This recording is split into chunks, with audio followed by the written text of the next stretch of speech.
There's no place to escape to. This is the last podcast. On the left. That's when the cannibalism started. What was that? So I remember growing up with the mob, right? And it wasn't like Goodfellas kind of mob. Right. It was, I always felt like, I think I grew up with C-Team mob. Yeah, like the Potato Mafia. Who was the mob of your little Polish neighborhood? It was the Gambino family. It was the Gotti's during Gotti's reign. And I remember it was just a big fat guy. He'd be like, hey, come over here. Hey, chubby little kid, come over here. And I'm like, mister, the only thing I want to do is entertain. And he's like, okay, how about this? Me and my boys will sit over here on this couch, and you jiggle around like you're my wife, and I'll give you a free Pepsi. Hey, it is like the Potato Mafia. And so I would go, and I would make yucks at the mob guys, and then they'd give me a free soda from the soda machine, and the whole time I was like, wow. Showbiz. So he had to give me this bag filled with stuff, and they say, take it to the guy on the corner, and I just go, you got it, mister. And just like walk over and drop off a bag. And so I'm a made man. Yeah, if you weren't so unbelievably awkward and inept, you might have had to work for the mob. Okay, this is the last podcast on the left, everyone. I am Ben Kissel, looking at Marcus Parks. Hello. How are you, buddy? And then in good. beautiful, horribly hot Los Angeles, because he's not wearing a t-shirt, Henry Zabrowski. It's belly slap time. It's belly slap time. Here comes the bats. Look at that. Watch out. All right. Well, Henry told a mafia story up top here because that ties into the subject of today. This dude, he's known as the Iceman. Mm-hmm. His name is Richard Kuklinski. Kuklinski. And I'm going to say mean guy. I'm just going to throw that out there. Brave. Honestly. Brave. Well, Richard Kuklinski was an unrepentant murderer who killed at least 100 and possibly as much as 200 people during his 30-year career as a freelance mafia hitman for New York's infamous 5 families, in addition to 2 New Jersey mob families. And that's a big get. To have somebody who could operate for all of the different families is very difficult. You have to be very good at your job, technically, quote unquote, swish, swish, swish. And also, we are not normally a mob podcast. No. Right. So a lot of us, because mob guys, you know what I mean? It's a job for the most part. And so for us, it's like normally it's like we'll get to Al Capone when we're on year like 15 of doing the show. And we're also doing like sometimes food goes bad. Marcus, what are the top 10 worst bad foods? Oh, that's great, actually. Apples, oranges, pizza never goes bad. Exactly. But Kuklinski is especial. Yes, absolutely. And I do wonder if he registered with the Freelancers Union to get health care. That's important. Now, Kuklinski never once failed to fulfill a contract, nor did one ever go even slightly askew. From the moment Richard took a contract, you were a dead man walking. Yikes. The media dubbed him the Iceman, but to those who knew and feared him, he was simply called the Devil. The devil! Even a scarier term. Why does the media make these people, like, give them the awesome nicknames? Because Dean Malenko was a wrestler named the Iceman, and he was just boring. But this man, nothing boring about this guy. His bosses were scared of him. Yes. His family was scared of him. His friends were scared of him. He was 6'5", 300 pounds, Kissel's fucking size. He could move like a cat. They said that he naturally moved on the balls of his feet. Yeah. He moved silently. He could move Wow. like he could be, imagine being your size, but still being able to hide. Oh, imagine me being flexible and in shape. No, I'm not going to do that. I just don't feel like going down that road. Kuklinski wasn't in shape. Kuklinski was 300 pounds of beer and pierogi. I heard he moved like a cat. But he comes from a long line of, like me, deceptively able Polish people. Okay. People deceptively physically able. I'm the fastest man within 10 feet. We showed it on the stream.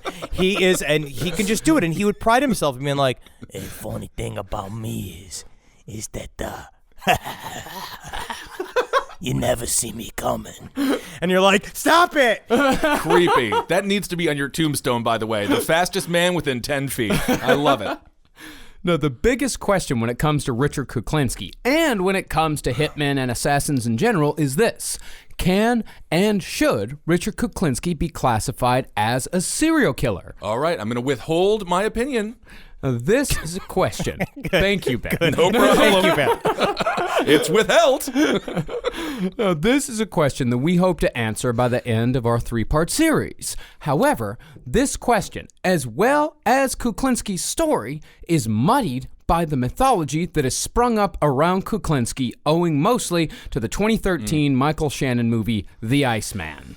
Marcus, you are unseasonably mad about the Iceman. I am incensed about this movie. I mean, You were texting me at like 2 o'clock in the morning, just being like, this is a shame what this does. I cannot believe that the tarnishing of the American flag that this movie does commit. Yes. Did you leave a comment on Rotten Tomatoes by any chance? Because that's too much. Okay. No, but I can say, rewatch the movie this week. This movie is among the most offensive adaptations out there of a true crime story. It paints Kuklinski as a sympathetic, loving family man who was forced into killing and never killed anyone who didn't deserve it and only got angry at his family like twice. Yeah, hey, Dogmeat, I would say it's like he got mad at his family twice, but it lasted for 15 years at a stretch. Long You know what I mean? anger. So the day he stopped being mad, one of them just fucking had it, leave the cabinets open, and then all of a sudden you walk through and you try to take something out of the bottom cabinet, you lift your head up and you pop your head in the corner of the fucking cabinet door.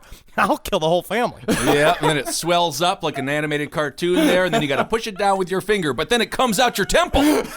I know how it works. So they gave him sort of the John Cusack treatment from Gross Point Blank. They made him like a lovable character. I wouldn't say lovable, not necessarily. They made him very sympathetic. Okay. Now, in reality, Kuklinski was a dead-eyed, murderous force of nature who terrorized his wife and 3 children constantly. He brutally beat his wife as a matter of course and openly told his kids that if he ever accidentally killed her, he'd have to kill them too in the cover-up. Again, I'm not going to say this is a reasonable thing to say to your family, No, it's not. but he's correct. It's what has to be done. Well, I do think that he was speaking matter-of-factly, which is probably why it makes it more terrifying, because he wasn't joking. Or maybe this is a Polish mafia joke. I don't know. No. As far as the sweetness goes, like, he always made sure to tell his oldest daughter that he'd have the hardest time killing her because she was his favorite. What, like, thank you. Like, what do you say to that exactly? It's technically a compliment from him because Richard Kuklinski, once we get into it, you're going to see that he legitimately, not even as a bit, killed every single one of his friends in a very bizarre, organized berserker mode. The only way a professional contract killer could go into berserker mode, in which he systematically murders every single person that he knows. Okay, berserker mode. That ties into serial killers. I'm withholding judgment, but I'm putting that in the file. But it's not berserker mode because berserker mode is completely and totally unhinged. This was controlled, this was calculated, and it was pulled off perfectly. I'm taking it out of the file. And, as far as his family goes, all that shit, that's not even mentioning the first family that he completely abandoned. Richard Kuklinski was not a family man. He was not the family man serial killer. He was a piece of shit. And as far as his murders went, he by no means only killed, quote-unquote, bad guys. If Richard Kuklinski is to be believed, he killed numerous motorists for actions as innocent as flipping him off in traffic. Can we say this, though, about the first family? They really dodged a bullet. They dodged They a really huge did. bullet. Out of all the, you hear stories about like parents or fathers leaving the family, but in this case, probably a good thing. And as far as killing people goes, as far as just murdering random people, he once shot a dude in the forehead with a crossbow just to see how well it would work. This is what you have to remember, how it went down. Yeah. Guys, it's just, he pulled his car over. He bought a brand new crossbow. Oh, my. He's fucking with it. And he's just like, hey, I don't know if this is going to be doing anything or if this is some kind of fun little lark I can kind of swing around. He sees a guy on the corner, and he's like, hey, excuse me, come here. And the guy walks over. He's like, yes. And he shoots him in the head with the crossbow just as he's looking in the fucking window. And that's it. That's all he did. Could have done without that, sir. I mean, that is horrifying. He's like Jason Voorhees in an urban environment. He's about the size of Jason Voorhees. Good Lord.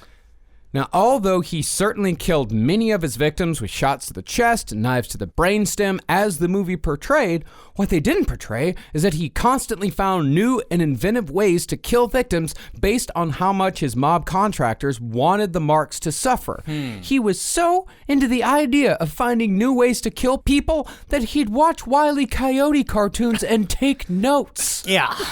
Yes. Honestly, if you know someone who watches Wile E. Coyote cartoons and takes notes, it's either someone who maybe I'm not going to malign anyone, but maybe it's not the larger bus, or it's someone. It sounds like, or it's someone who is a serial killer or a hitman rather. It technically sounds like a mentally handicapped person planning their wedding, but he is there. We love everyone on this. He is watching the cartoons and they're being like, the thing is though, how can I get a rubber band that big? I'm not a good enough painter in order to do that trompe l'oeil on the wall to convince people that the highway keeps going. Yeah. But if only I could have been good if my father just let me paint like I wanted him to. Just got a bunch of rubber black circles lying all over the house. He throws against the wall and tries to run You through fall them. down. Hey, Barbara, come here. See if you fall down this. God damn it. God damn it. Yeah, he ripped off guys' tongues and shoved them up their asses. Oh my God. I don't remember that in a Wile E. cartoon. He used road flares to burn off dudes' genitals. Oh. And other guys, he left to a fate so cruel and inhuman that we're going to have to wait to explain that one fully. Okay. Yeah, this is a 3-part series, and we're going to be covering quite a bit of the mayhem that Richard Kuklinski caused. What I will say, though, is a lot of the beginning ideas were kind of given to him by his bosses, but also when you just give him like freestyle moment, like if you just and Richie, you just take this one. You just do it's one you're gonna do. And the way the guy, because Richard was one of those very silent types, so he would barely speak a word, which is interesting as to how it would pan out to now having 3 hours worth of documentary on the books. Right. As that he sits and he would go, and then they'd leave, and those bosses are all like, God, I should have just told him to shoot him in the head, right? So he's basically the hitman equivalent of running. He's running the triangle. Phil Jackson's the triangle.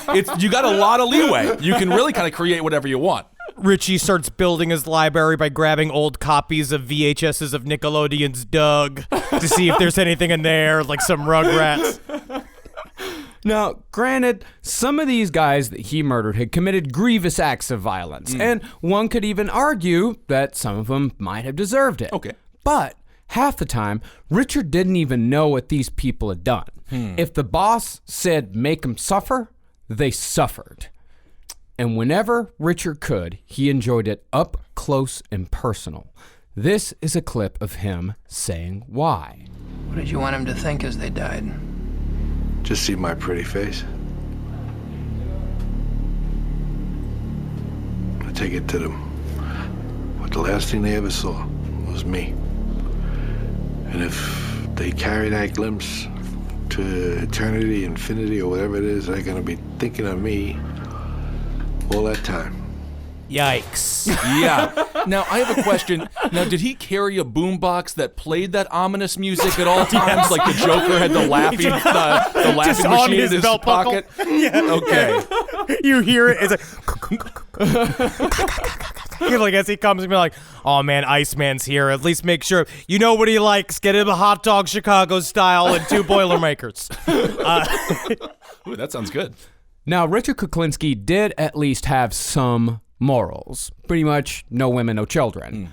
But the perspective on Kuklinski taken in The Iceman is similar to if we made a movie about John Wayne Gacy and just focused on how great of a clown he was. Oh, that's a fantastic movie. Yeah, that is actually I'm a saying, good one. honestly, I want to play that. I want to do that where it's just it's truly just John Wayne Gacy wanted to be a classic bouffon, and then everybody was just getting in his way. I love the whole movie happening, just John Wayne Gacy as the clown, and then at the very end, just a screen, 29 bodies were found in the floorboards of Mr. Gacy's home. And then just leave everybody like, what? What did we just watch? Now, the reason why we know so much about Kuklinski is because Richard talked, as we've already heard. He began with an HBO documentary in the early 90s called The Iceman Tapes, Conversations with a Killer. Now, it seems like the movie Iceman, the Michael Shannon movie, took its narrative from just this first documentary, ignoring everything else Kuklinski and his family said afterwards. In this first one, Kuklinski's portrayed as, like the movie, as a family man who just happened to be a vicious killer, and even his wife speaks of him in fond terms. But Kuklinski kept talking. He did 2 more HBO documentaries, and each time he was more and more truthful. Then finally, he was most forthcoming with author Philip Carlo, whose book, The Iceman, Confessions of a Contract Killer, makes up the bulk of the information we'll be using for this series. And I like to imagine that our audience, for the most part, is a little bit more true crime educated than other audiences. I think and so, it's probably seen the documentaries more so than seeing the Michael Shannon movie. Yeah, so I think people really kind of get a glimpse more of what the animal is, and it's more just what Hollywood does and the way they fuck things up. Where it's like, the movie would have been so much better if you just did it like it was in reality. And I think you had Michael Shannon actually just get to be the Iceman. I mean, because that sold me to begin with. I was like, ooh, I love Michael Shannon. And it's like, I want to see him fucking do the tree, which we'll find out what the tree is later. I want to see him do that shit. Now, there are a few reasons why I'm more inclined to believe Kuklinski over other killers. First, the more Kuklinski and his family talk, the worse they all sound. Nobody comes out looking good here in the end. Some of his stories do sound just a little bit too good to be true, but he's not like a lot of other guys like Dennis Nilsen who make themselves sound better as time goes on, finding excuses for their behavior. But what we do have with Kuklinski is there are news stories that back up a lot of his crimes. There's a lot of stuff that you could tie to that he did do this shit. And but I also I do believe he trumped some of it up. But I think we're in the world of like when we did the satanic government or we do any of these type of things where it's like if even just 10% of it is true, it's pretty insane. Yeah, after he spoke in the HBO documentaries, they cleared 13 cold cases. Jeez. Just on him talking about shit and them taking what he said and matching it up with police records and news stories of the time. All right. Now, I think the reasons why Kuklinski talked were simple. First, he was proud of his work. He was one of the best in America and therefore one of the best in the world. But he'd never been able to talk about it so openly because before he had to think about both getting caught and the safety of his family. But by the time he talked to Philip Carlo in the 2000s, he'd been in prison for nearly 20 years. And the mob families he'd worked for were either completely dismantled or dead by the time he talked. Now, Kuklinski felt like he had carte blanche. But as we'll see, Kuklinski may have been wrong on that point. Okay. Dead wrong. Yep. But also, good work. Good work, Dog Meat. Thank you. I will say he is also in many ways obviously terrible man, horrible monster. But he was the Polish warrior that my home country needed in the 30s. Because if your grandfather came over that hill, stomping like as he's walking backwards into Warsaw, and he looked over and he saw Kuklinski doing the fucked up shit that he's doing, we maybe could have had a little bit of a fighting chance. Yeah, maybe. So Richard Kuklinski, as per the diagnosis he received in the third HBO documentary, The Iceman and the Psychiatrist, suffered from antisocial personality disorder, and a part of that disorder is complete and total fearlessness. As Dr. Park Dietz explains, some people who have inherited this disorder become race car drivers, experimental test pilots, bomb squad technicians, or any other number of high-risk, high-pressure professions. All guys that are currently fucking your girlfriend when you're not when you're not around. You know what I mean? My Yes. goodness. And maybe people who used to jump horses off of high platforms. Yeah, but guess who's doing the jumping in that? The horse. Oh, So when it yeah. comes down to it's like if the horse is the one that's doing the fearful part, not the man on top of the horse. He's actually maybe he's the only one who truly understands what's happening, but the horse still has to do the jumping. That's true. These guys usually turn out good because they come from loving, caring families. But the guys with this disorder that come from an abusive background usually take a different path altogether. In other words, nature gives them a tool, and nurture determines how that tool is used. And you can probably guess what kind of childhood Richard Kuklinski had. Really Honestly, nice. No, not right. No, try again. Natalie actually was talking to me about this, about how she was talking about the history of stunt people. She had a lot of original stunt people were guys that were just, who didn't give a fuck. So they're like, yeah, I'll jump through a fucking window. Yeah, I'll get hit by a car. They were just like crazy guys with no fear that will just do fucked up shit, which I think is the majority of hitmen as well. Like, I've been trying to find research as to whether or not there were other ones like Kuklinski that took their work so quote unquote personally, and I'm certain that there was, and we'll probably hear about it. I love people, listeners, if you know stories of other fucked up hitmen, please send, because I love reading about them. But I wonder where the differences are. Yeah. So Richard Leonard Kuklinski was born April 11th, 1935 in Jersey City, New Jersey, to an evil sociopath named Stanley and a hollow shell of a woman named Anna, a woman that Richard would later call simply Cancer. I would have named them maybe something like AIDS, but that's got to do with fucking. And I'm talking about my mother. Okay? You say one word of disrespect about my mother. Wow. I can't say anything bad about your mother, but you nicknamed her Cancer? How is that fair? Come here. What? I got this crossbow. It's fun, right? Could have done without that. Stanley, Richard's father, was Polish and had immigrated from Warsaw, while Anna was an orphan whose father had died of pneumonia while her mother had been hit and killed by a truck soon after. Jeez. It's like the beginning of Johnny Dangerously. She grew up being beaten by nuns and molested by priests, so her demeanor was possibly a little more understandable, with even Richard saying that she was a victim of her own life. The way that my mom and my uncles and my father and his uncles talked casually about how often everyone was molested by priests in the 1940s and 50s is fucking brutal. Yeah, the way they just toss it out. They were like, yeah, and so once he was done molested me, then we went down to the park and played handball. And they're just like, Jesus Christ. What was that? What was that first part again? You know what? Let's skip it. Let's just go to the park. Well, Stanley, on the other hand, was just pure evil, at least from his family's perspective. He was a violent drunk, but the beatings could come at any time. It's just that when he drank, the beatings got worse. And so, Richard Kuklinski grew up facing unprovoked beatings on an almost daily basis. Richard was so afraid of his father that he would sometimes wet himself at nothing more than the sound of his father's voice. And guess what that did to his father? Made him real fucking mad. Yeah, I would Every single assume. time he pissed his pants in front of him, so he'd wail on him again. So a very, very horrible cycle. And the Yeah. father looked like Flat Top from Dick Tracy. Really? Scary. I don't like this Stanley guy one bit. Oh, no. No. And it wasn't just Richard who was on the receiving end of the violence. Anna got it too, to the point where Stanley once stabbed his own wife in the back. Jesus. But neither one got it as bad as Richard's frail older brother, Florian.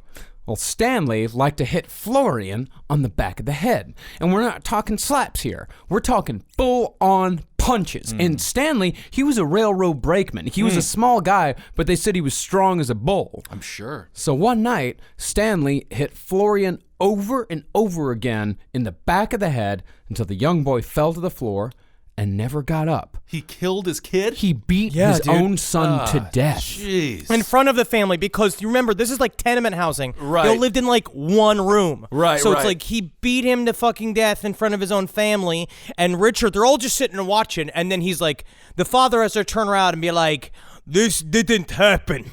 Like, Yeah. honestly, like they all, because he was also a Polish native. And they all, like, everyone had to turn the other way immediately. Right. Yeah. Yeah, we just go back to eating like, oh, Salisbury steak is on the table. Like, I mean, how crazy is that? Yeah, and they just told everyone in the neighborhood that he fell down the stairs. And everyone nodded in unison. I was like, oh. Yeah. Even because they were all also burying a son that they just accidentally beat to death. Yeah. Are your stairs by any chance made of human knuckles? Because that seems to be what looks like in the back of his head. But instead, Yeah, it's true. I bought my house from this new real estate. This new real estate agent? Have you met? His name is David Cronenberg.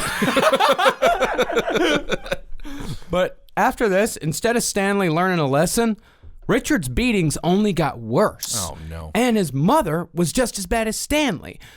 Richard's mother once beat Richard so hard with a broomstick that Richard passed out, and when he woke up, it took him a while to remember his own name. And this was after Florian was killed. Dog meat, give them some credit. He said that he did lay off for almost a month. After Florian died, there was a 1 month hiatus, 1 month break. Yeah, where he would go like, ooh, and be like, and everyone be like, no, this is a reasonable time. And they're like, oh, yes, we're reasonable now. Good and it lasted for a Lord. very short period of time. Crazy. Yeah, and the beatings didn't just come from home. Richard, who was a bit of a late bloomer, spent a lot of his childhood and adolescence as, tall but thin and somewhat fragile. So he got the shit beat out of him by bullies in the neighborhood on a regular basis. But Richard was also getting lessons in violence from his father. One day, Richard ran home for comfort after a neighborhood pummeling. And when he told his dad what had happened, Stanley beat him with a belt and told him to get his ass back out there and take care of it. I feel like he would really like that song Jeremy by Pearl Jam. I think he might really get into it. And so, Richard went back down and beat the living fuck out of the two boys who'd beaten him earlier. And then, when the boy's father came down to stop it, Stanley came down too and beat the hell out of him, knocking him out in one punch. He said, yeah, you didn't do anything when my boy was getting beat up, but then when your boys are losing, you come down. So he just fucking one punched his ass. The way they described it, the way Kuklinski described it, is that his father jumped out the front window and landed on his feet and ran out and beat the shit out of the dude. Have you ever seen your dad jump? I did one time. I didn't think it was possible. I did it one time and it was terrifying. Like I watched my father move fast one time and I was like, oh wow, he can move fast. Is it strange to think that that was actually kind of a sweet moment in his childhood when his father defended him at least? I don't think so. I don't know.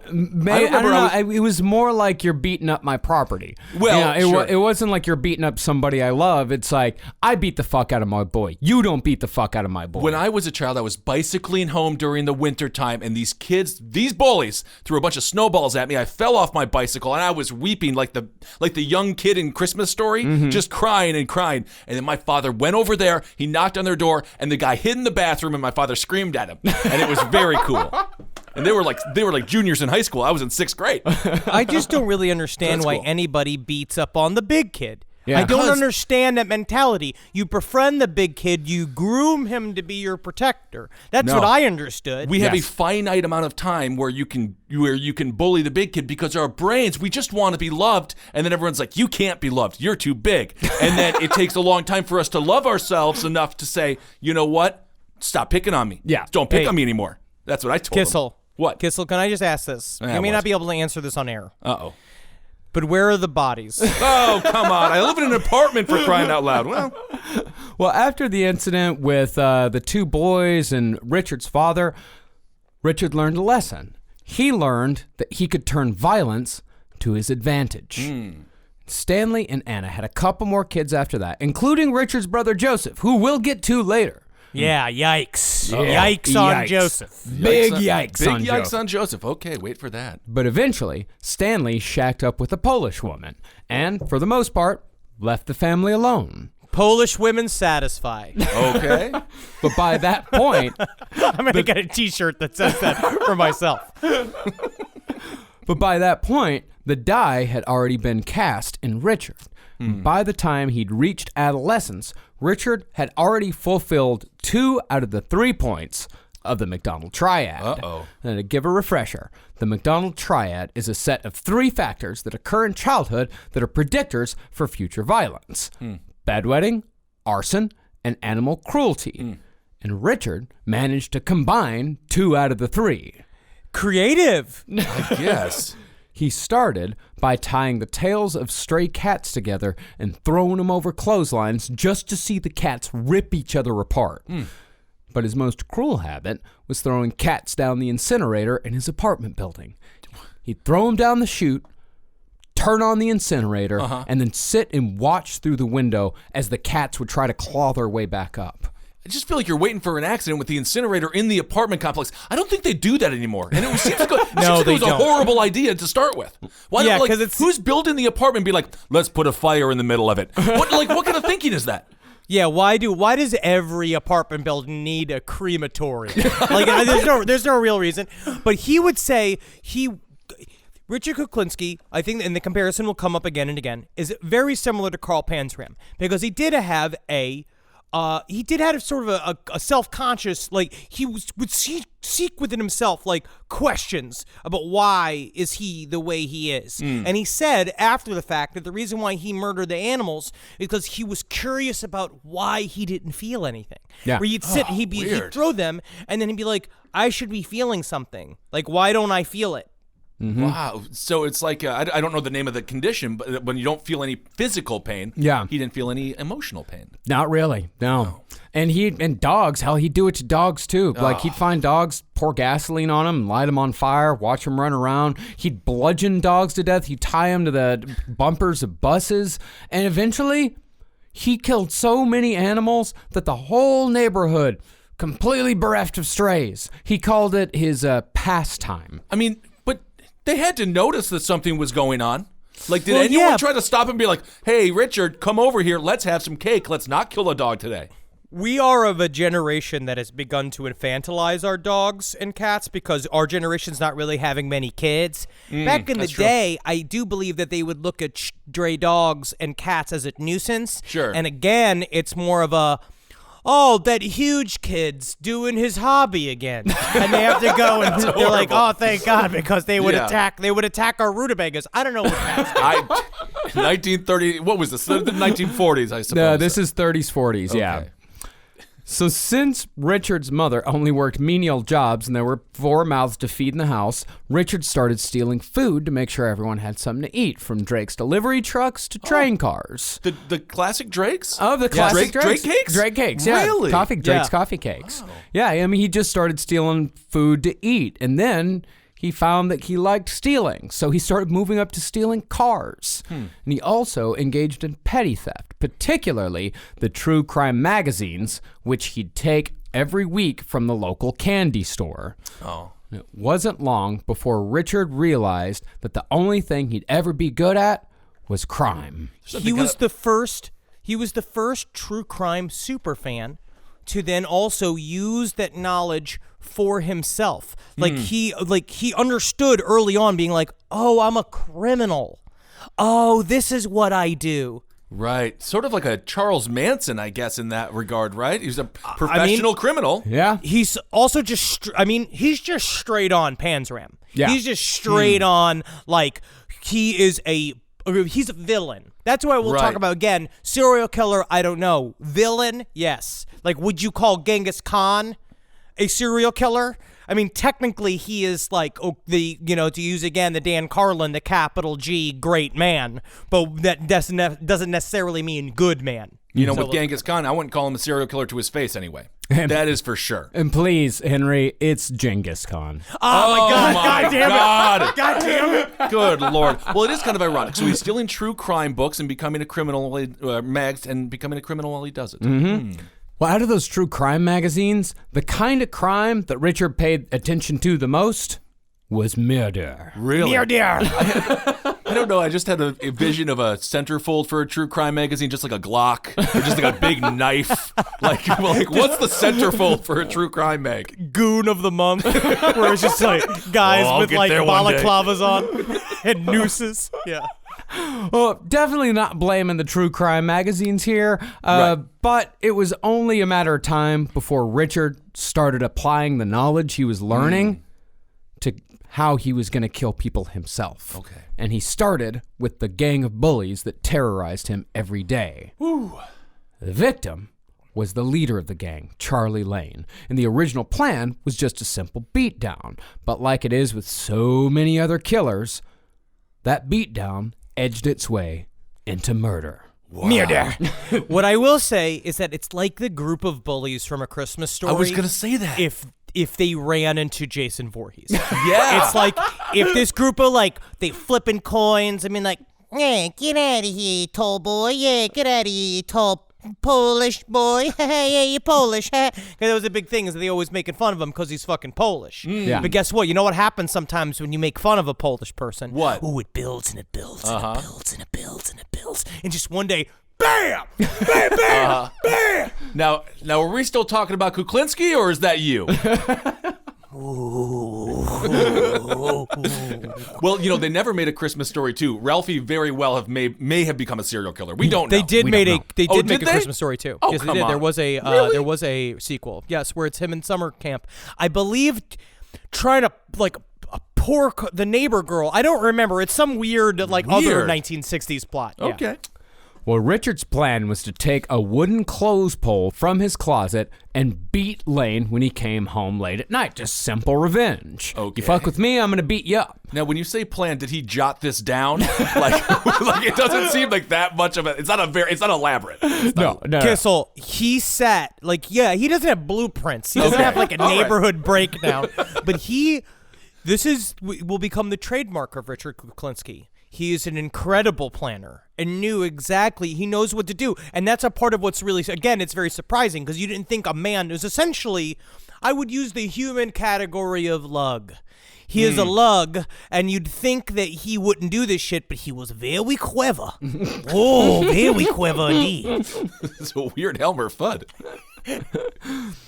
Well, that's what, he did actually sit and wait for hours upon hours. He sat there, they all lived in the projects together. Okay. And so he sat at the entrance waiting for Lane to come home. And then when Lane came home, Richard confronted him, and Lane called him a dumb Pollock. Oh. And Immediately. And then you think, Yeah. you're not even going to say hello. You're going to be like, hey, Richie, why are you staring at me? Hey, Richie, it seems like you've been standing here for a couple hours, you dumb Pollock. I'm only calling you a dumb Pollock because you should be out having fun. Yeah, could have just called him a Pollock. It's understood. Oh. I got into a little bit of a roast mode there. That's a bit of a roast. And builds and builds and builds and then pop, pop, pop. Well, when Charlie Lane called him a dumb Pollock, something snapped. Okay. Richard hit him right above the ear, and that sent Charlie right to the ground. But once Charlie was on the ground, Richard just kept hitting him. Again and again and again and again. Finally, he threw down the dolly and then just started kicking him again and again and again. Jeez. And then finally, he stopped and composed himself. He looked down. Charlie Lane wasn't moving anymore. So Richard, using a trick he learned from his true crime magazines, checked Lane's pulse and found he'd beaten his bully to death. And then he said, "Not so dumb, Pollock." Not so dumb Pollock, huh? Wow. Because a dumb Pollock would have kept you alive. Oh, no, Richie, oh. So, again, Richie, using his true crime knowledge, knew that he had to get rid of the body. And this tells you how fearless this guy was, even as a teenager. He just accidentally killed someone, and he just immediately thinks, how do I take care of this problem? Right. So he grabbed a car he'd stolen, bundled Charlie Lane's body into the trunk, and took off driving south. And he said the further he drove, the better he felt about killing Charlie Lane. Jeez. Said it made him feel invincible. And thus, killing became Richard Kuklinski's defense mechanism. And it's like when we discovered that if you're funny, you don't get wailed on as hard. Right. And then we turned it into this. Yeah. Into this lifestyle that we've chosen. Yeah. But he was like the opposite.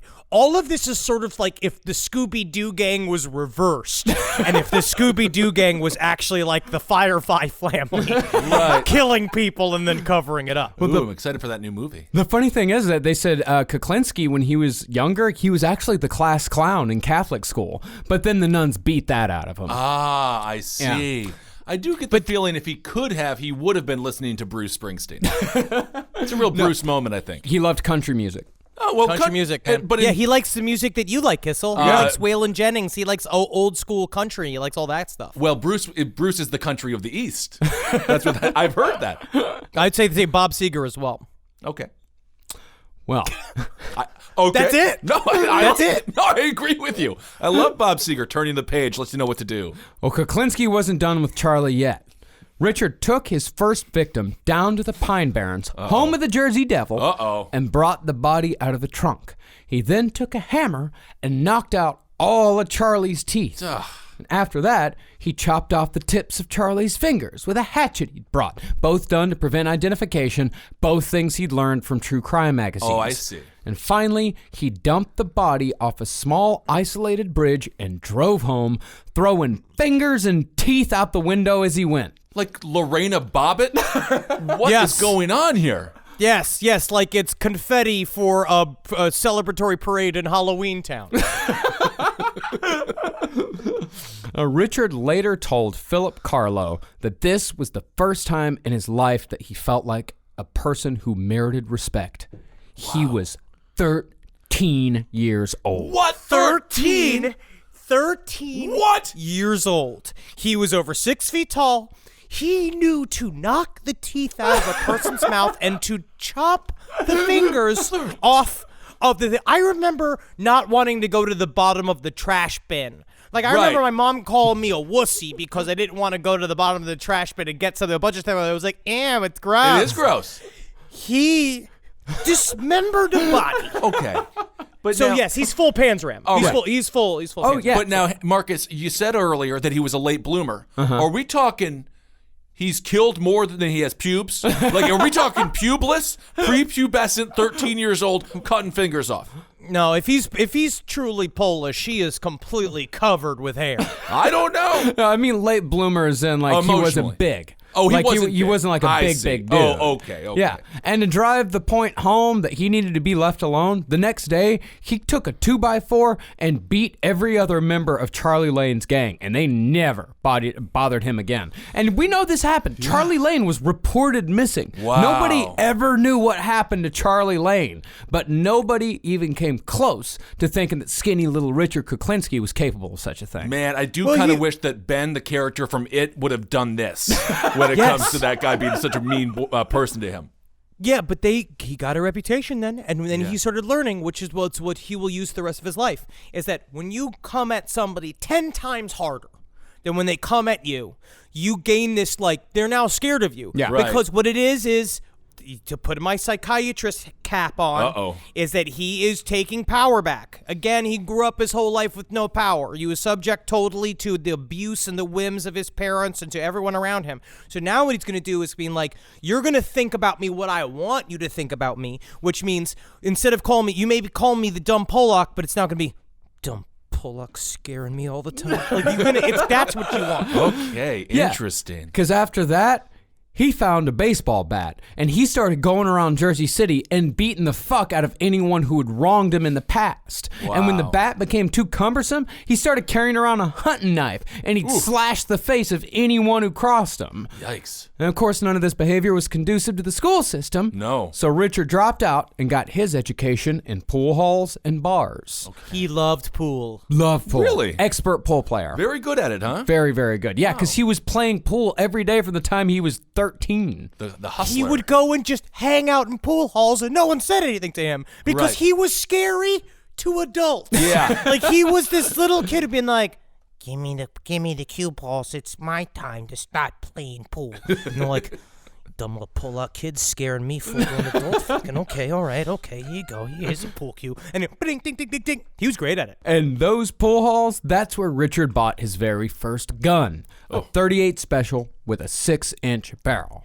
And eventually, for the first time in his life, Richard started making friends. Oh. Yeah. Okay. And pretty soon, he had his very own little gang, about 5 guys. Oh, that's nice. It's little wise guys. Yeah. It's cute. Yeah, Little funny, cute little wise guys. Yeah, they called themselves the Coming Up Roses gang. But because anyone who fucked with them would end up as fucking plant fertilizer. Oh, I thought you fucking want this I thought it was smile on nice your face. coming up roses. Everything's coming up roses. Like, I thought But also, It had the other connotation as well, coming up roses, because they said that they knew that their future, as long as they stuck together, their future would be bright. And guess what would happen? What?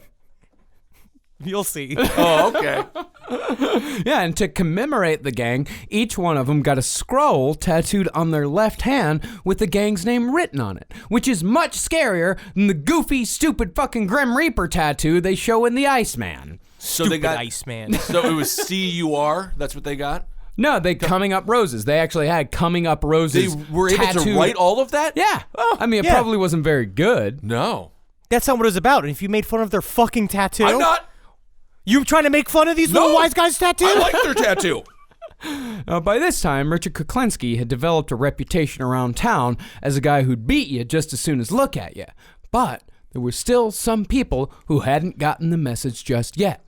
One of these people was an Irish city cop named Doyle who played pool in a Hoboken bar called Danny's. He was also in West Side Story, and he was also in every other movie in the 1950s, because there's always one with the W.C. Fields nose and a slightly crooked hat. It's being like, I tell you, Richie, it's been a time or two since I played pool, swinging his fucking, baton around. Yeah, it's like when he was born, the doctor gave him to his mother and was just like, Mrs. Whoever, you've got yourself a cliche. That is, it's always Doyle. There's no It's other. always Doyle. Always Doyle. Doyle. It's Doyle's way or it's the highway. I tell you what, if you want to take the highway, speed limit's 55. If you're not driving 55, you better be Sam Heger, because if you're not, you're going to get a ticket there. Oh, no. So one night, Richard was playing pool against Doyle, and Richard was beating Doyle again and again and again. And the more Richard won, the more names Doyle called Richard. Cheater and, of course, Dumb Pollock. Oh, no. Now, Doyle might have gotten away with just a beating had it not been for one thing. He looked strikingly like Richard's father. And the one thing you don't really want to do around Richie is to look like his dad. Yeah. Because he didn't really enjoy his father. Yeah. To the point where he also never called him his father. He called him Stanley. Yeah. And so, Richard went outside and waited. And after a while, Doyle came out, got in his car, lit a cigarette, and passed out with the driver's side window open. Different times. It was. Different times. Yes. This is the cop, by the way. Yeah. This is the Good cop. He didn't drive. Yeah. He didn't drive. Yeah, he didn't drive. And speaking of which, Richard could have easily just slit this guy's throat. But the guy was a cop. Richard knew the crime was going to be investigated, and he knew that he'd be the first suspect because the two had just had a very public fight inside Danny's bar. Yeah, and if you take out this Officer Doyle, there's only 100 Officer Doyles left.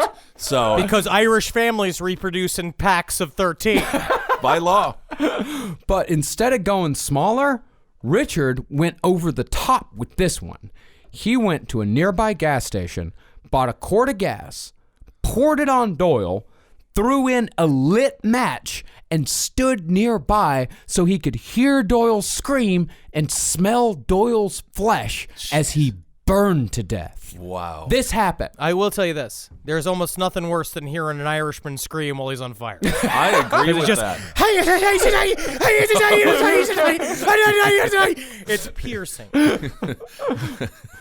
That's, but he shouldn't have done it. He shouldn't have done it. So is this the second kill? This is the second confirmed. This is his first premeditated murder. Okay. This is the one. Yeah. This is the first one when he decides. He didn't mean to kill the He guy didn't the mean to first kill the time. other He just- kid. No. He just went too far. But this is the first one that he thought, I'm going to murder this man. Okay. He was 16. 16 Oh, right. years old. Because also, this cop was playing, that's the other thing, is that the cop was playing competitive pool, full-grown cop, playing competitive pool against a 16-year-old Right. in a bar. And no one said anything. No. Because he's drinking too. He's 16 and fucking drinking, and he's sitting there just fucking, everybody's illegal. The whole Very thing's weird. illegal. Yes, very strange. Yeah, but 16 was still old enough to run a fairly successful street gang in Jersey City.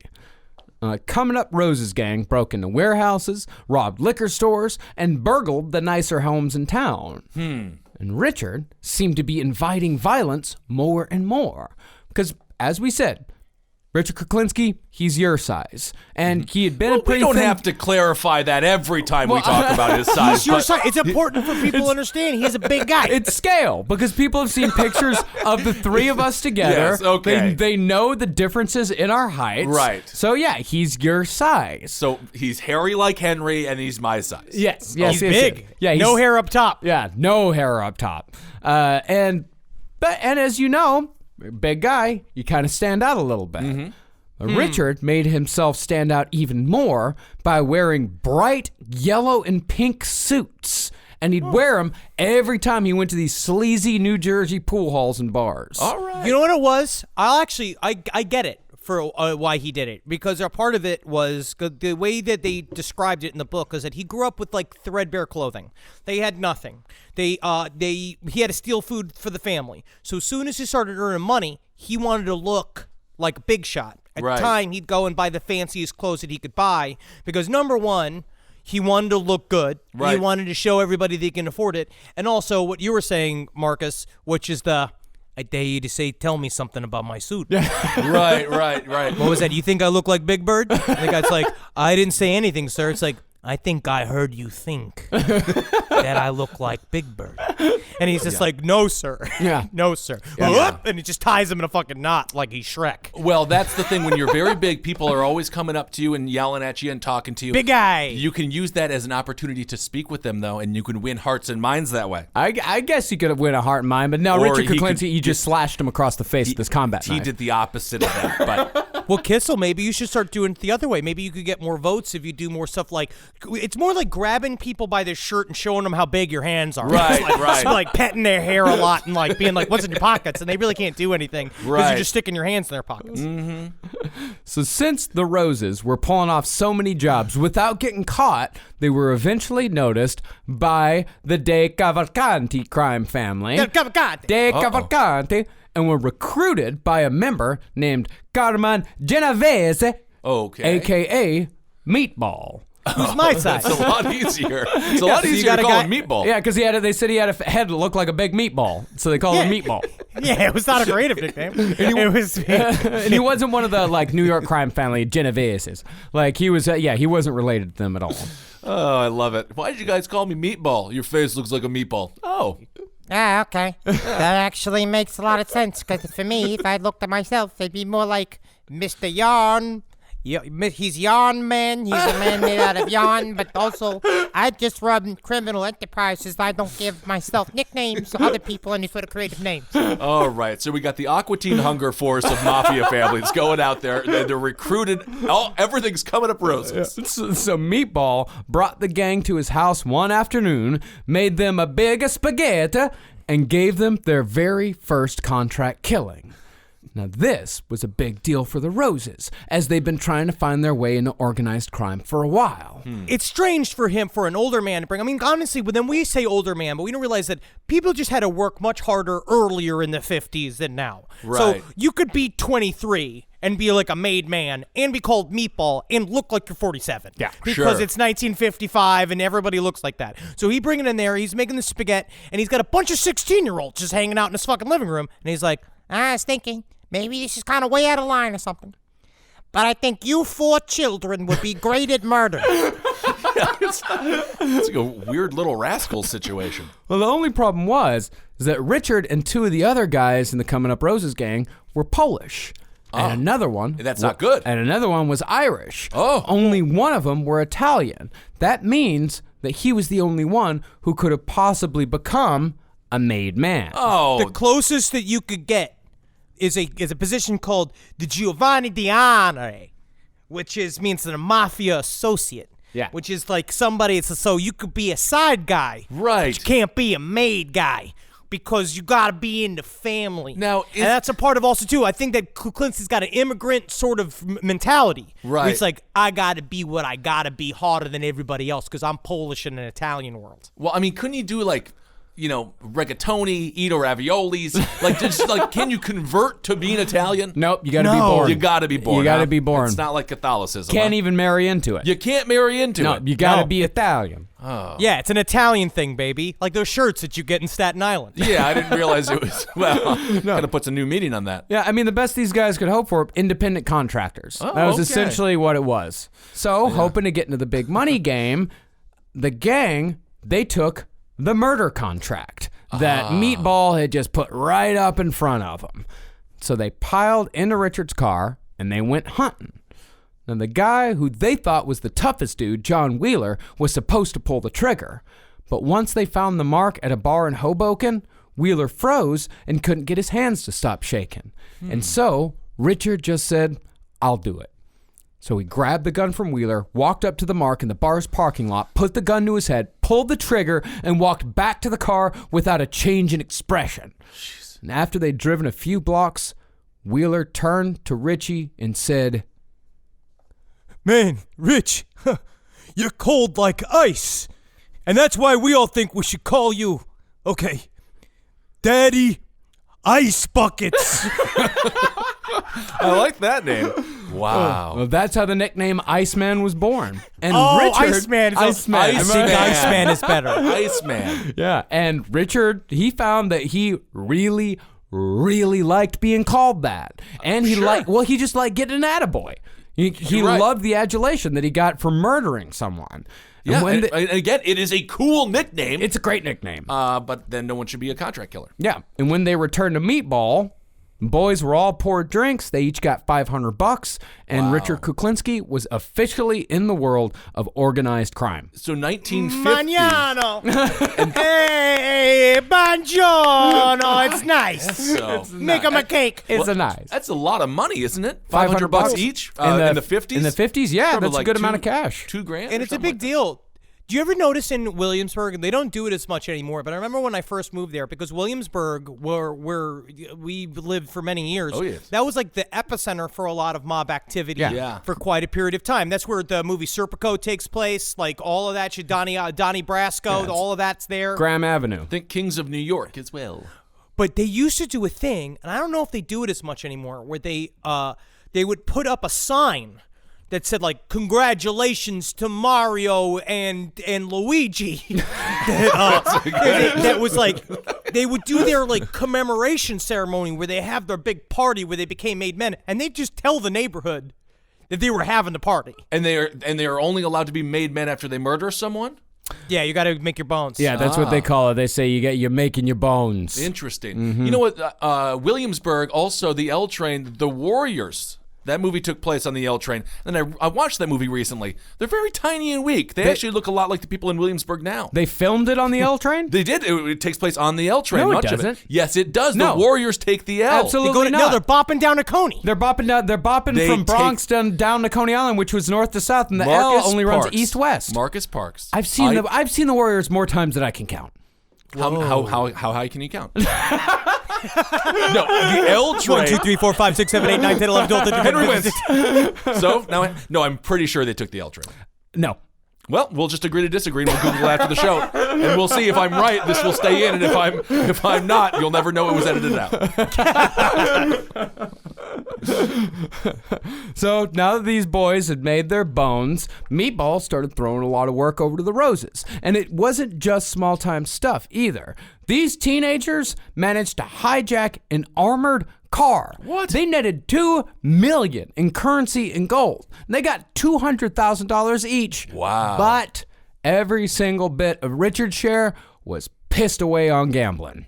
Because Richard... He loved it. Oh, he loved it. He had a lifelong gambling problem. And because his gambling problem was so bad, he always needed money. But as soon as he got that money, he'd head over to an illegal gambling game, like a back room somewhere, or he'd go to Atlantic City, or he'd go to Vegas. And Vegas, that was his favorite because that's where Liberace played. And Liberace was his favorite entertainer. You know, it's always the psychopaths that like the most effeminate musicians.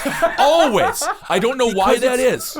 It's the way they can express something close to sensitivity. Sure. If you could go and sway and listen to Liberace and you're like, this is class. And also, the guy was very much about, like, if you look at Liberace's his modus of operandi is that he liked being flashy. It was about him showing off his money. So at the time, it was very I would say it's similar to the gangster rap, where you'd go and you'd listen to somebody bragging about how much money he had. Right. I gotta say, man, the balls on the people that beat him at poker or anything, I cannot imagine. I would just let him win, I think. Actually, he never lost his temper over a card game or gambling crazy or to me. anything like that. No, No, because he had rules. He knew what was fair. Okay. He also liked the game. He was also playing with other mobsters, and he knew often, sure. which you're going to learn, that you don't fucking shit where you eat. Right. Because it's a really bad idea, because that's how you get enemies that can kill you. Right, Yeah. right. Okay. Because the Coming Up Roses gang actually fucked up on that. 2 members decided it would be a good idea to rob a card game, sponsored by a made man from the same family where the boys worked. Now, even though both of them were hiding their faces with bandanas, they worked with these dudes. Yeah. So they were easily made. Yeah, dude, they were kids. Yeah. They were also just children. So it's like a bunch of grown men watching these 2 kids stick them up, and they're all just like, okay, you really want this money? Like, you want me to give you my money? Because then it's officially a robbery. You know that, right? And they'd give them the money, and then they'd leave, and they're like, now we gotta fucking do something about this. Oh Yeah. my, they'll never recognize us with these. I got these glasses and they have a fake nose and a mustache on them. They're never going to recognize us. Oh, it's Groucho!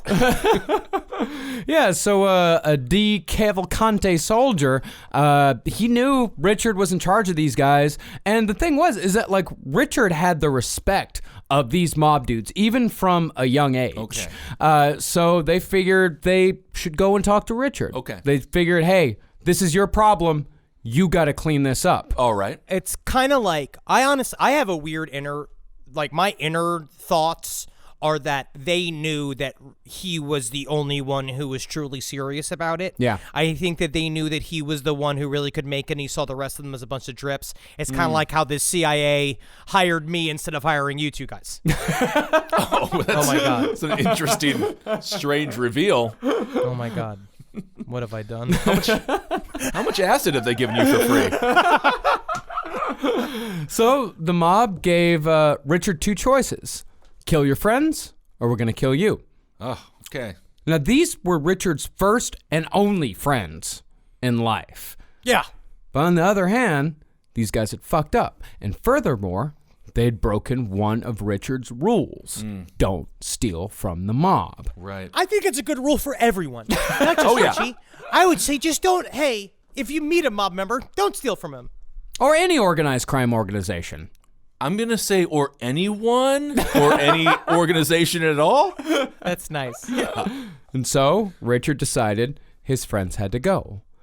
Both friends were found and popped in the head before either one knew what was happening. Wow. And after that, the rest of the Coming Up Roses gang decided they didn't want to hang out with Richard anymore. Yeah. Why? Yeah. That's when you kind of slowly walk out. And with these 2 murders, Kuklinski had killed 5 people, including 2 of his best friends, when the rest of us were just graduating high school. Wow. And it was only about to get worse from there. Hey, what's going on, guys? Henry Zabrowski here for 23andMe. 23andMe is the leader in direct-to-consumer DNA testing, and they get their name for the 23 pairs of chromosomes that make up our DNA. Huh. Mine said I only had 22. I really enjoyed getting my ancestry service kit. I found out I'm 2% Japanese, and that required 2 tablespoons of my spit, and that's the nicest anyone's ever been from receiving my spit. There are nearly 7.5 billion people on the planet, but there is nobody quite like you. 23andMe can help you learn how your DNA connects you to far-flung parts of the world. The 23andMe Ancestry Service allows you to see how your DNA breaks out across 150 plus regions worldwide. Trace parts of your ancestry to a specific group of individuals from 1,000 years ago and discover how much Neanderthal DNA you've inherited. You can tell by the eyebrows. You can even opt into DNA relatives to connect with people who share DNA with you, like murderers. The 23andMe Health Service allows you to discover how your DNA influences how your face looks, how you taste food, your ability to smell certain odors. I will say, it didn't tell me why my body is the way it is, This service can even show how genetics may influence your weight, sleep patterns, the way you digest dairy, the amount of caffeine you consume, and a whole bunch more. Now through August 9th, take advantage of the summer sale and save 30%. Order your 23andMe Health Plus Ancestry Service Kit at 23andme.com/left. Again, that number is 23andme.com/LEFT. So now that Richard's gang was disbanded, he was once again alone. And according to Philip Carlo, and I didn't know this, Polish people have a penchant for walking? What? I will tell you, it's how I originally lost all of my weight. I walked for 6 hours a day up and down the streets of Toronto, but I do believe that it was also out of rage and guilt and sadness, which is also the Polish have a penchant for. Now, but I don't want to be like Mr. Roast Mode, but is it possible it's because they don't know how to drive? It is possible Okay. that there is a Polish joke in there. But also, if they ask him all the time, to be like, how'd he get so big? And they're like, Philip Carlos would be like, so do you exercise with weights or something? And Richie said, the only exercise I ever did was lifting dead bodies. And you're like, oh, that's a funny tagline there. The world's strongest and scariest man. So, in order to get his walking in, Richard took to taking the ferry to Manhattan and walking up and down the west side. What's your main form of exercise? Brooding. It's mostly brooding. Yeah, that's like the guy from The Cure. That's how. But then he stopped. Once he got the money, he stopped being sad. And that's why he got all fat. I like that. So this is the point in the story where the argument for Richard Kuklinski being a serial killer can truly start to be made. Okay. And it all started with one angry bum. Richard said he was minding his own business when a homeless guy demanded money. Richard kept walking, but the bum got aggressive and grabbed Richard on the shoulder. And in response, Richard turned around, whipped out his combat knife, and quickly stabbed the bum twice in the chest. Ooh. And kept walking. And once Richard reached the Battery Tunnel in southern Manhattan, he turned around and walked back north, right by the homeless guy's corpse. And Richard found that he liked seeing the guy lay there, dead by his hand specifically. He's really liking the worst parts of his life? Like the things that like everyone else would be sort of like, ugh, don't feel good about that? Yes, he liked power. Yeah. I feel like that's at the end. We're going to see this here, where the idea of someone being rendered dead is that I guess we'll find out. It's like he didn't really get sexual pleasure out of murdering, but he definitely loved the idea of I can control whether you live or die. Mm-hmm. And after that incident, Richard regularly went to Manhattan just begging for homeless people to accost him in some way. Well, it's just him literally walking down the street with a yellow suit on, going like, like swinging his arms back and forth, being like, "Did I hit you? You want to fucking hit me? I got money." He's got like a dollar bill hanging out of his fly, being like, "Come and get it, come and get it. I'm a big dumb Pollock, looking to get robbed." So he's honeypotting the people without the homes. Yep, and once a homeless guy did accost him, Richard would either stab or bludgeon them to death, either leaving the bodies on the ground or cutting the stomachs open and dumping them in the Hudson River so they'd sink to the bottom. Man, but just where is everyone? Like This is back in the day. Yeah, this is back in the day. This is in the 50s. So Okay. like and at night, a lot of the west side of Manhattan, it's not like it is now. Like 10th Avenue was fucking deserted. Well, it at still night. is, even a little bit now, yeah. Yeah. And every time Richard got pissed off enough to kill, he'd make this little clicking noise with his mouth. And this was a lifelong habit. And if you heard that sound, that meant violence was coming soon after. In the case of his future wife, it was a beating. And in the case of everyone else, it meant you were about to die. Jeez. Now, interestingly, this sound was actually captured in the first HBO documentary Richard did. Now, it's pretty faint, but listen and see if you can hear it. Are there any murders that you committed that haunt you, that you just sort of, you feel and you Nothing haunts me. No murders haunt me. Do you hear it? Oh, yeah, kind of hear it. I heard it. He sort of sounds like the guy from Uncle Buck who had the toothpick at the bowling alley. I think his name was Pal or something. Well, his whole thing is he talks real low, real slow, so you can hear every word, every sound. this big Polish mouth can make his tiny Polish teeth clicking together. But he would do this face too, where he'd snarl, like in the dock, where he'd pull his top lip back and he'd snarl, and he'd like get these little, like he'd travel between extremely bored and like momentarily enraged, but you can't really tell the difference because he wouldn't modulate his voice. It was always like this. Every single time he talk about something, it's just slow, patient. He's horrifying. He had to be haunted by some of this stuff. He just had to be. He wasn't. I don't know. I actually don't know. I don't think he was. I don't think he was at all. Because we're gonna talk in the next episode about some things that he did to try to make himself feel something, and it had a tiny effect on him. Okay. He would have to game his own brain.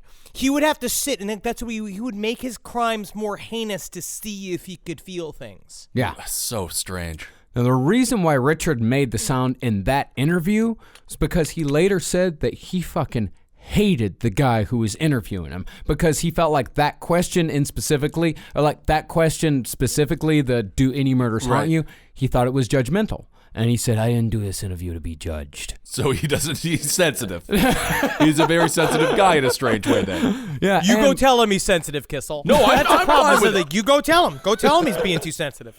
And plus, what Richard hadn't been told when he agreed to the interview was that the guy had brought along law enforcement to listen in on the conversations. I mean, he's in jail. Yeah, he's in jail, but he wasn't told that law enforcement was involved in this. And Richard figured it out halfway through the interview because there was a cord running from the recording machine under the next door to the next room. So, okay, guys, I got a couple of Dixie cups. We're going to put these to the window, put our ears to the Dixie cups. We're going to be able to hear everything. It's ridiculous. The law enforcement, they make such stupid mistakes sometimes. Yeah. Sometimes. And it was years before that interviewer found out that he was just a hair away from being murdered on camera by Richard Kuklinski. Jeez. He almost did it. But as per Richard's burgeoning murder career in the 50s went, he started treating the west side of Manhattan like a finishing school for killing. He was constantly experimenting, seeing what the fastest and most efficient ways of killing someone actually were. Eventually, he found that stabbing someone in the back of the head into the brain straight up worked best and produced the least amount of blood. Jeez. But he didn't just stab and bludgeon, he strangled guys too. This is him talking about his strangulation method. I actually did it in a way that's maybe this is original, and maybe not, I don't know. But I put the rope around his neck, twisted it, and threw him over my shoulder. And held him there. So actually, I was the tree hanging him. Yeah. And he eventually just stopped kicking.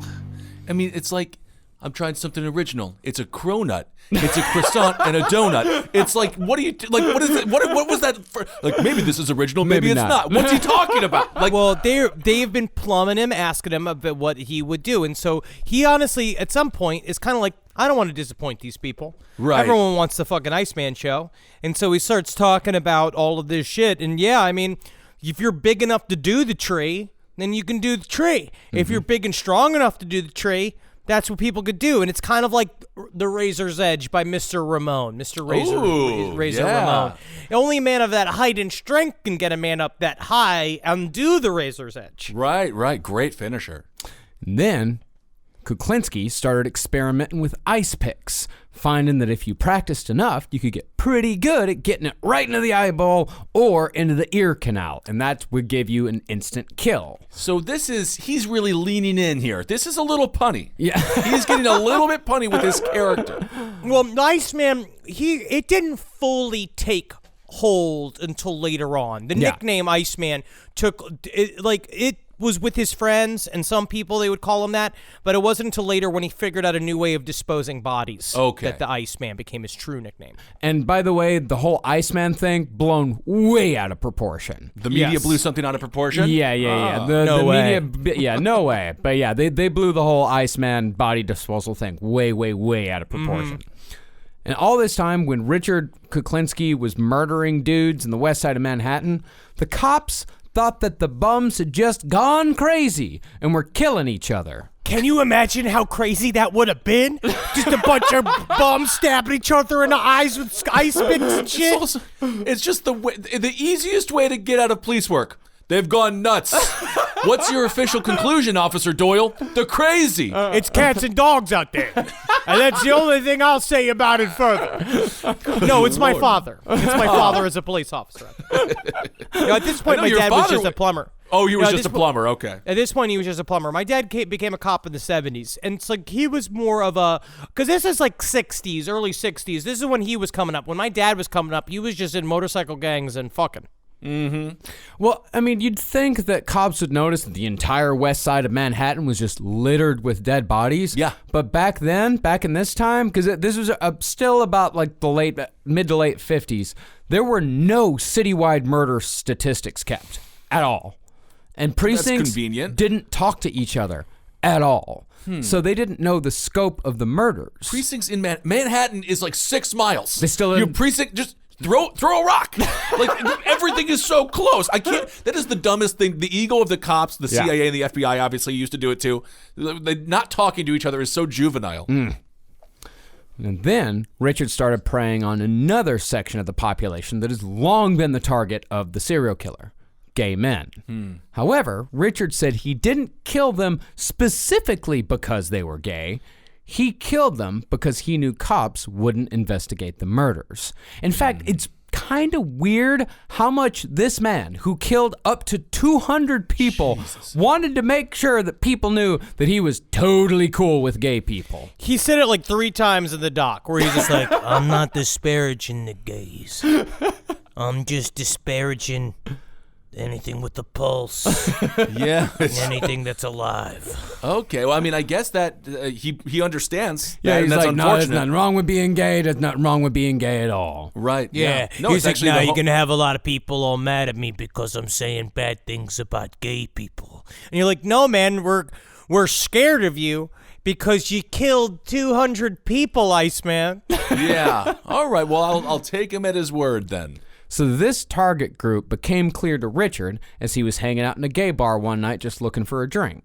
Guys started hitting on him, Richard declined, and the guy followed him outside. Eventually, Richard lost his temper, picked up a loose cobblestone, and smashed the dude's head so hard that his brain matter flew out and stuck to a store window. Jeez. And Manhattan was not Richard's only killing ground. This was done in Newark and Hoboken as well. But even though Richard had no friends, he wasn't completely alone. By this point, Richard had been dating an older woman named Linda for years. My mother is named Linda. Huh. Interesting. Okay. Of course, Richard, like his father, had been beating Linda this entire time. Once Richard reached his 20s, Linda became pregnant. Now, Richard tried to make her lose the baby by punching her in the stomach, but when that didn't work, he married her instead, quote, for the kid's sake. Oh, she got a promotion. That's so nice. She's so lucky. She got to have a whole husband. That's incredible. Eventually, they would have 2 kids together, and Richard said he never loved any of them. But like we said earlier, they didn't know how lucky they were that he didn't love them. Okay, this is the first family, huh? Yeah. Meanwhile, the mob hits just kept coming from Meatball, and the mob hits started to get more elaborate. Richard's first important job was a used car salesman who had done something, quote, very disrespectful to a mob guy's wife. Listen, it's a weird thing, okay? But he went in there, she was doing a test drive in a new Buick, and not to mince any words, and under no uncertain circumstances, he farted on her. Oh, Very disrespectful. No reason to do that. No reason to fart on a man's wife. No reason to fart on a man. You know what I mean? So this guy, he's gotta go. He's gotta go. Now, the request was that the guy should suffer, then disappear. And to prove that the mark suffered, Richard needed to bring back a piece of the guy. And in a dramatization Carlo wrote, Richard asked, how big of a piece? To which Meatball replied, Not so big. Maybe like his hand, I don't know, some toes. Okay, something fun.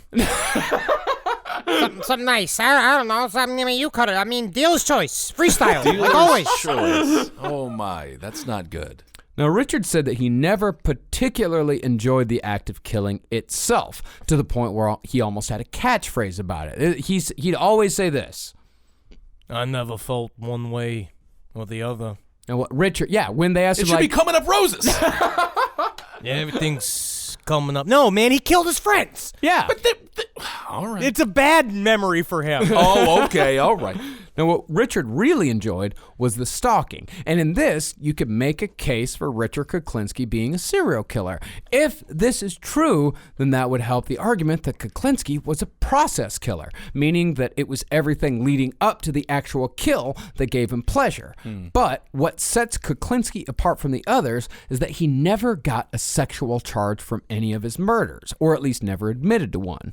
The only thing that got him hot was when a complicated hit went particularly well. It was a job well done that made Richard horny. Okay. I really do believe it's more of a weird immigrant's pride, where he looked at it like he wanted to do a really good job. He wanted to be the best of the best. It's very strange. It's more of a mechanization of murder. It's more of like he figured out how to make a living off of it. He figured out a way to make, like, he gamed the world by running what he thought was like the ultimate scam. It's like, because it's easy for him because he doesn't feel anything. So he makes a fuck ton of money killing people. But then, I mean, he has to, like the psychopath, because he obviously has some form of, like, the antisocial personality disorder, means he gets bored easily. So a part of it is making interior games to make it interesting for himself. So it's like, okay, so he's happy with the job well done. He's all alone. There's no team. Does he just dump the Gatorade bucket on his own head? Like, how does Every what kind time. of celebration is this? He gets an attaboy from Meatball. From Meatball. From Okay. Meatball, yeah. Meatball says attaboy. Good job. But then he goes and he spends a bunch of money gambling, and then he plays pool, and then he drinks 6 or 7 Boilermakers, and never sleeps. Yeah. Okay. Yeah, he said the only thing that gave him an adrenaline rush was just regular old boring sex. Like, he was apparently, like, they said he had a huge dick, though. Okay. Yeah, he's a big I'm so happy man. that we were able to reference the size of the man's penis. It's officially the last podcast on the left and not another true crime show now. Okay, great. Good thing way to clear that one up. Well, okay, so the sexual charge thing, the lack of sexual charge. Okay.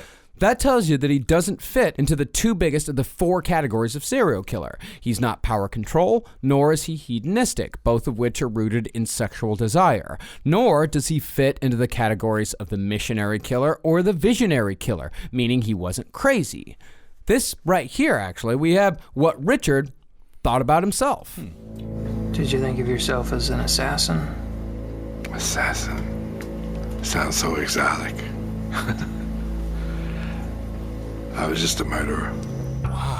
It's just the way he can, because it's unironic, the way he does it. Yeah. Where he goes like, an assassin. You make us sound so exotic, and then like he does that little laugh, and then it just drops. Yeah. Right, it's like, right. Yeah. I'm just a murderer. It's really horrifying, yeah. Yeah. I mean, at his core, he's a lot like Carl Panzram. He's a criminal who liked killing. Mm-hmm. However, when Richard wanted, his killing methods could be just as cruel and vicious as a Ted Bundy or a Richard Ramirez, possibly even more so. Okay. Well, in the book, the first thing he says is that might makes right. He said that was the first thing I listened, which was also the Panzram motto. Yeah. And so I think a part of it is that I don't know if it's enjoying killing. And I don't know if it's the escalation is like his own personal, like his proclivity. I think it's he felt life and people were cruel. People are animals. Everybody's going to die one way or another. This is like every single time I up the ante of the violence of my crimes, I'm giving more of a big middle finger to the world that has given me nothing but pain and sorrow. And so it is weirdly a missionary killer in a way, maybe. Maybe, but that's also this is part of the reason why a lot of people want to get rid of the whole like 4 category thing, because so many times, because it's too narrow. And how many times have we talked about a killer and we're like, well, he's mixed, you know, he's both controlled and uncontrolled, he's both hedonistic and a missionary killer. So I mean, because really we got to remember, like, the field of serial killer research is still pretty new. So, and I will say we are intersectional serial killer experts. So we believe that you can mix them all together. Sure. Well, for an example of Richard's cruelty, let's take the used car dealer. Okay. Richard stalked him, knocked him out, bundled him into a trunk, and took him out to the Pine Barrens. And once there, he took the salesman out and tied him to a tree. Uh-oh. Richard then told the salesman that he'd been instructed to make him suffer. And it seemed like the guy knew exactly why he was there. I wasn't trying to fart on her. I wasn't trying. It was an accident. I had a bunch of Brussels sprouts for breakfast. I didn't want to fart on her. I didn't want to. Well, he did something wrong there. Richard then took the blunt end of the hatchet and smashed the guy's knees and ankles before chopping off his fingers one at a time. Well, the guy was alive? While he was alive. It's like the beginning of the movie Darkman, when he chops off the fingers with the cigar cutter. That's right. Brutal. That stuck with me for a long time for some reason. Oh. Okay. Yeah, I love them. I love Darkman. He didn't have to. He could have killed him and just like gotten a body. Like he really, no one was watching him. Is what I'm saying. You know, it's a weird kind of honesty. I think. I really think it's a weird kind of honesty, is that he was told to do a job this particular way. And so he did the job this particular way. His moral compass is like a compass in, like, what is it, the upside down world? It's just like all over the place. It's so weird. Yeah. Where is the upside down world? I think that's in Stranger Things. Stranger Things. So Richard, he was planning on just bringing back the fingers as proof of suffering. But after killing the guy, Richard got a better idea. Light bulb. Yes, like a Wile Coyote cartoon. I don't remember this Wile E. Coyote cartoon when he does this, but well, instead of just fingers, Kuklinski took the hatchet, hacked off the guy's head, and brought it back to Meatball in a bag. And when Meatball saw the head, he smiled and paid Richard $10,000 for a job well done. You know, I'll say, if I could just make a plaque for Employee of the Month, I'd put you on it, Richie. But I know that would identify you as a murderer. And also, this is very scary and highly unnecessary. Thank you for doing this, I guess. Here's $10,000. Don't do it to me. Is that okay to stop this? Oh, my God. All right, so he went above and beyond. Yeah, huh? and with that, Kuklinski became the go-to guy whenever someone needed an unnecessarily painful death. Oh, my. I don't know if anyone ever needs an unnecessarily painful death, but sometimes they do, Kissel. I guess so. And from then on, he was known only as the Polak. Oh, yeah, that's like Batman. You take the name of the thing that bothers you as your own name. This would actually be a trend throughout his life. What's the symbol? What light symbol do you throw up in the sky when you need the Polak? It's a fucking screen door on a submarine. I'm needed. Oh, right. Yeah, the whole thing, like people not knowing his name, that would be something that Kuklinski would take throughout the rest of his life. And that's partly why he didn't get caught. Was because people didn't know who he was. They didn't know where he lived. They didn't know he had a family. He's either known as the Polak. Sometimes they just called him Big Guy. Big Guy. Yeah. Love it. Love the Big Guy. Kuklinski, after this, became Meatball's main collector and enforcer, making sure that anyone who owed Meatball money would pay up. And those that didn't pay up died. Simple as that. But even though Kuklinski was killing for money, he hadn't stopped his trips to Manhattan. And when he was asked by Carlo just how many of these murders he committed, Kuklinski said, quote, all the fingers on both your hands. 5 times. Wow, now I got to do math. 50. No it's 50. kid. It's 50. Wow. Jeez. Unless you're old 8-fingered Tony. And then it's fucking 40. I don't know. Who knows? Wow. But still, since these guys were mostly homeless, the cops didn't really give a fuck. Right. Meanwhile, the mob hits just kept getting weirder. Once, they asked Richard to kill a mob boss who was stealing from the family and shoved his credit cards up his ass. Well, that is not a it's not a wallet. It's not a purse. Come That's on. what he's trying to do. Yeah. Go make this guy a pocketbook, Richie. And he's just like, all right. He's like, laugh, serious face. Yeah. And Right. Richard did so out in the Pine Barrens, but not before breaking the guy's arms, shoulders, collarbones, and ribs, and finishing the job with a rock to the head. Jeez. He then shoved the credit cards up the guy's ass, Could have done without that. rolled the guy in a tarp, and dumped him in an abandoned lot in Bayonne, just to make sure everyone got the message that you don't fuck with the Cavalcantes. Cavalcantes. You don't deal with these guys. I mean, in the end, my question is where'd you get the idea to fuck with them in the first place? Yeah. I don't know. My God, we have a human ATM over here. It's horrible stuff. And after that, Richard's reputation spread. And pretty soon, he was working for other mob families as well.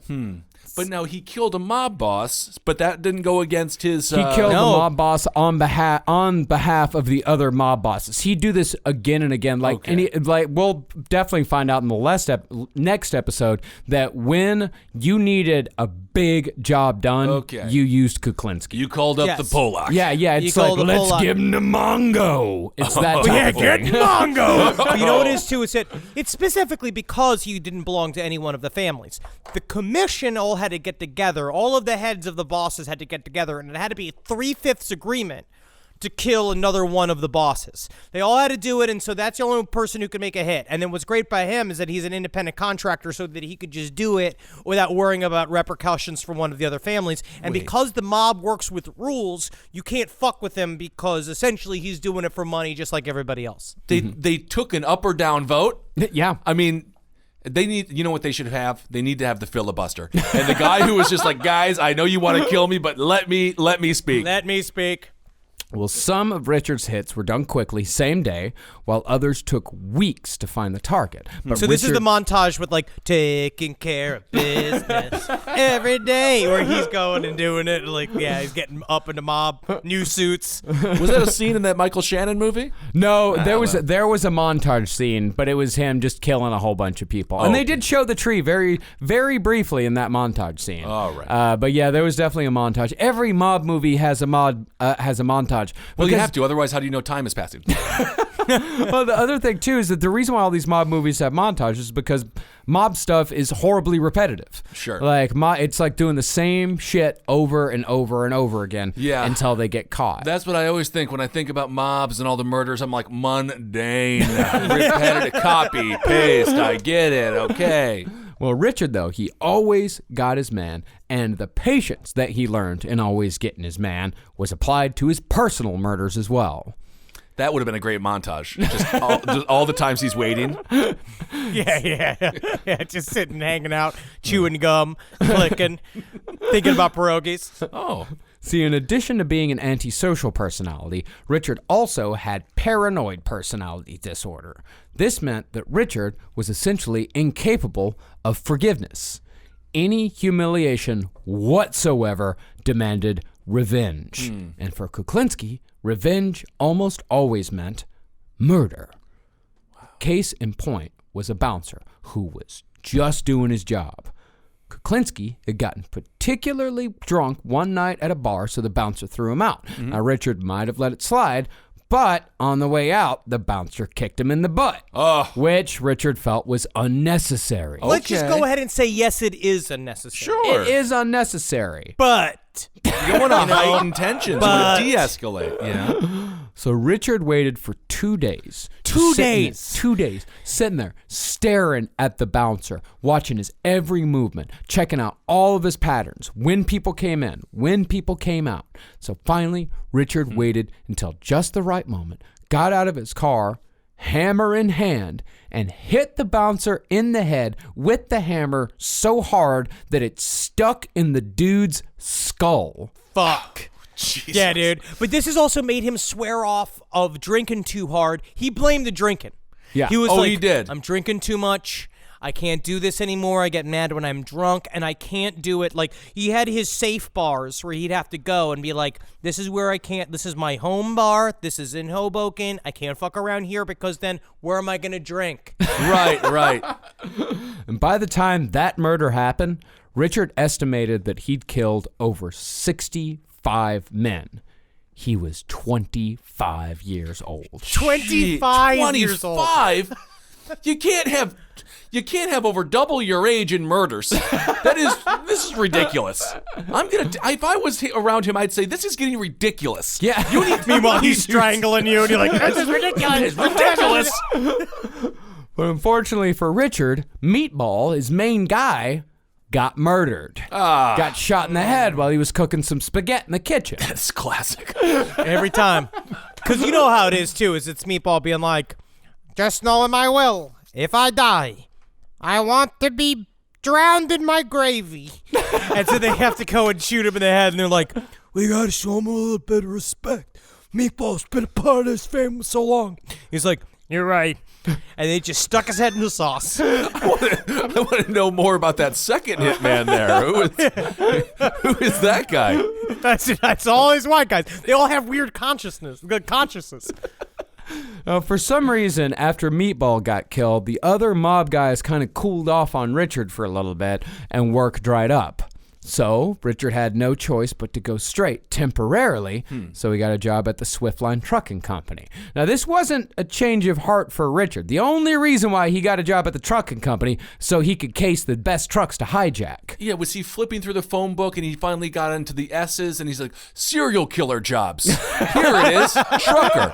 That is like, Oh, he worked on the docks. He was a dock guy. He was a loading He was a guy. dock He was a loading guy. Yeah, he was a loading I guy. see. Yeah. That must have been strange, the jokes he made about how he used to pick up bodies and throw them in the similar fashion.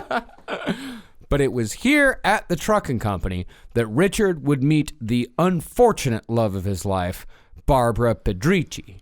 Eventually, she would call the day they got married as the worst day of her life. And if the people who made the Iceman would have had any balls, the story we just told would have been the first act of their movie instead of it being Michael Shannon acting cute by hanging a fucking spoon off his nose. Yep. Wow. That's how The Godfather began, right? A huge wedding. That would have been a nice place to start. That's right. I gotta rewatch The Godfather. Yeah. It's good. Yeah, I heard it's good. I heard it's good. I heard it's really Is it good. good? He put cotton swabs in his mouth. And that's the next episode is a bit of an offer you can't refuse. All right, there it That's is. where we'll pick back up for Richard Kuklinski Part 2. Kuklinski Part 2. This is a fascinating story. Crazy life story for this guy. Yeah. All right, everyone. Well, thank you all so much for listening. What do we have to do? We have to make this plug because we got a extra show. Yeah. We're going to be doing it here. Do you want to talk about that? Yeah, we added a show to the Phoenix show that's coming up. We're doing Phoenix on August 17th. Can't wait. And then the next day, we're going to be flying to California, and we're going to be doing a show in Santa Ana. Orange County, we're coming for you, bro. LBC, man. Coming down there. Let's fucking come watch our wares. Come see our sundries in Santa Ana. Yeah, and I want to see those tan surfer bods. I want to meet everyone in their clothes that have the glove on them. I've always heard gloves. Yeah. I've heard that we're really big in the surfer community. Is that right? Yeah, the world's most electrocuted surfer who listens while surfing. I just want to say thank you, everybody who stuck around. It's like I got a couple, I want to say Spring Hill Jack Coffee sent me a cold brew set, right? Yeah. And this shit's powerful. Good. I am vibrating. The backs of my knees are making coffee soup right now. Oh. And I think it's good.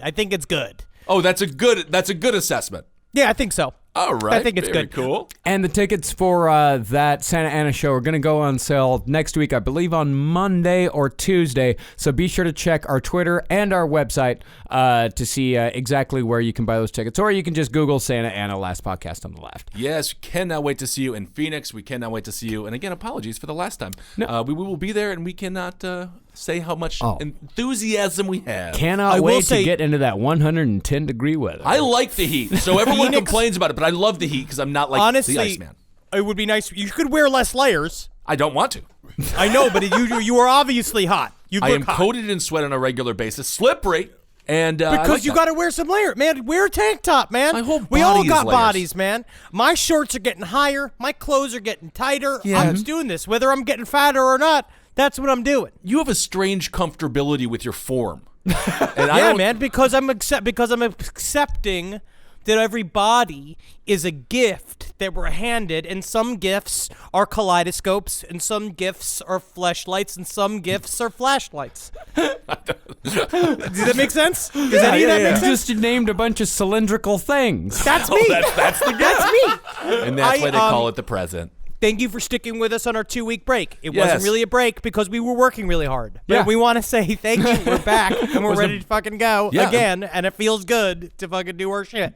Yes, and want to thank Mary as well. She put together those best ofs, and she Yeah. did such a great job. Thank you, Mary. Thank you, Mary Kelly. You are the best.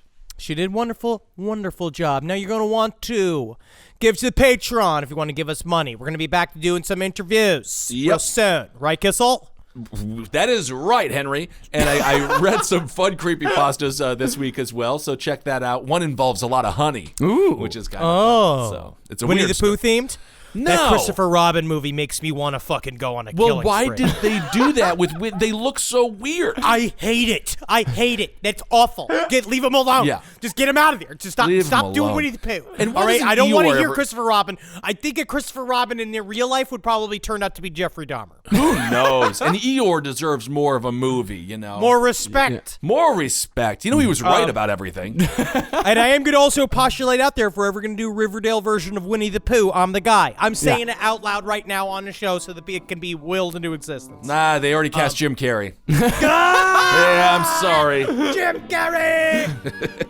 Please, if you want to follow us on social media for whatever fucking reason, follow us on Twitter at Henry Loves You and Marcus Yep. Parks and LP on the left for all the rest of it. I've re-deactivated. Again? You do this You are becoming like Oprah with her weight. With Twitter. But I am loving Instagram, so follow me at BenKissel1 on Instagram. And yeah, that's basically it, I guess. That's it. All right, and listen to all the other shows here on the LPN network. Just peruse around. I'm sure you'll find something you like. All right, everyone, hail yourselves. Yo, fuckers. Goodbye. Hail Satan. Again. And the Magustalations. Hail me! And hey guys, if you're gonna be a contract killer, why don't you use that energy to go ahead and become like a scientist? We need them. Oh, yeah, we do.